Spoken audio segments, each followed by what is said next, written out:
Dolly Chugh, The Person You Mean to Be, How Good People Fight Bias.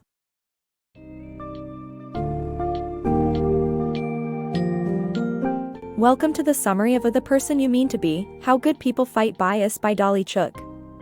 This book explores the concept of unconscious bias, how it affects our daily lives, and the ways in which we can overcome these innate prejudices. We'll delve into the psychology behind biases, the phenomenon of growth versus fixed mindset, and the role that privilege plays in shaping our perspectives. By understanding these concepts and taking actionable steps, we can create a more inclusive and empathetic society.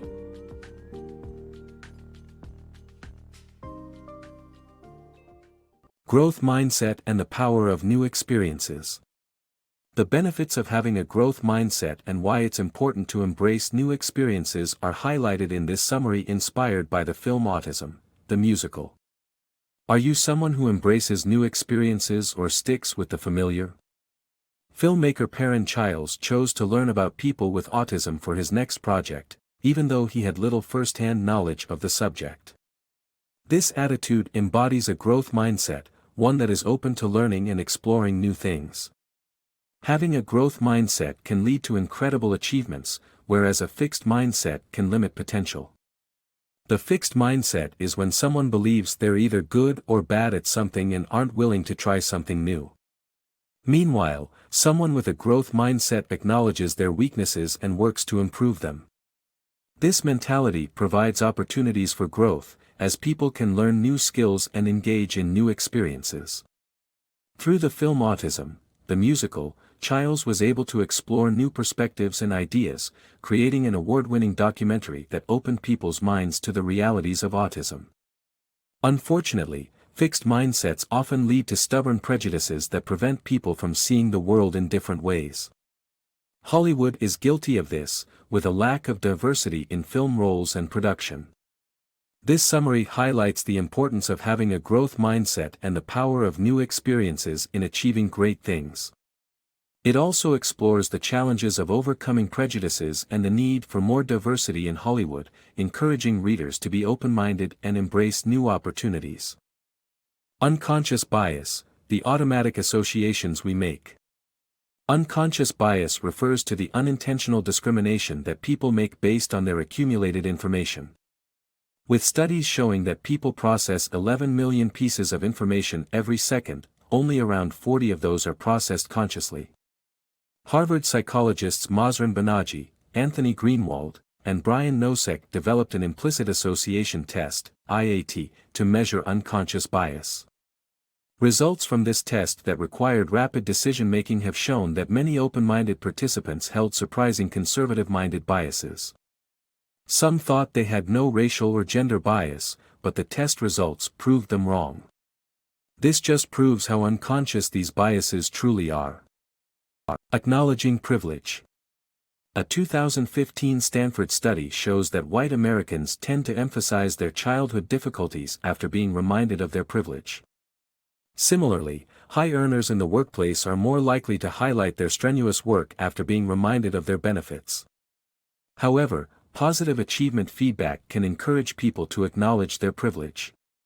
The key, therefore, is to provide positive feedback before reminding people of their privilege.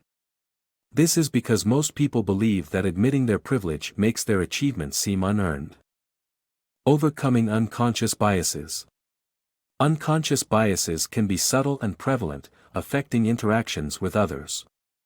Kimberly Davis, an African American executive, experienced this at a convention for female executives. Similarly, Joe Lentine grew up with little interaction with his black neighbors despite living in a multicultural area. Overcoming unconscious biases requires proactive effort, as seen with Lentine's travels and business partnerships. It's possible to address these biases and change how we interact with the world. Combating racism, the power and responsibility of white males.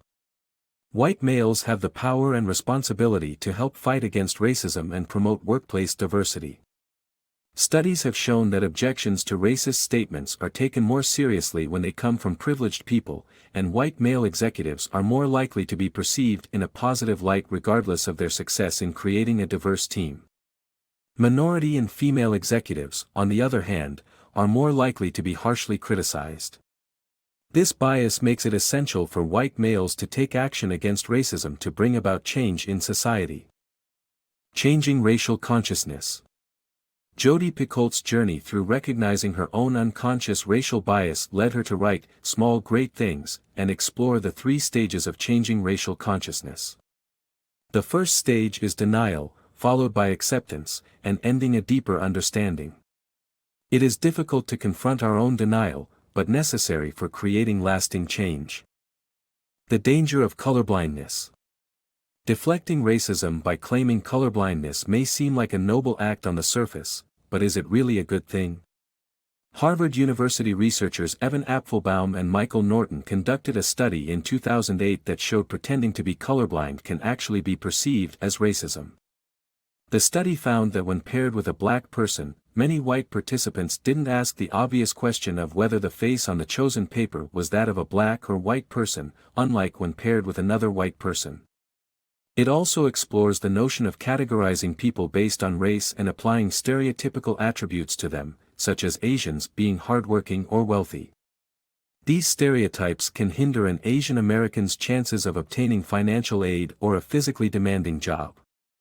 The message of the book is that colorblindness and stereotyping are detrimental to society, and that diversity should be appreciated and embraced instead of ignored or reduced to a stereotype. Overcoming unconscious bias.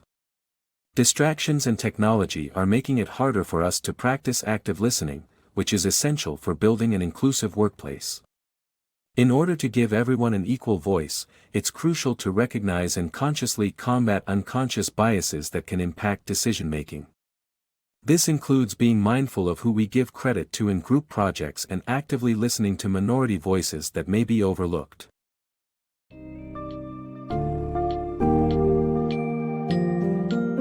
In conclusion, The Person You Mean to Be, How Good People Fight Bias highlights the significance of understanding our unconscious biases and addressing them head-on.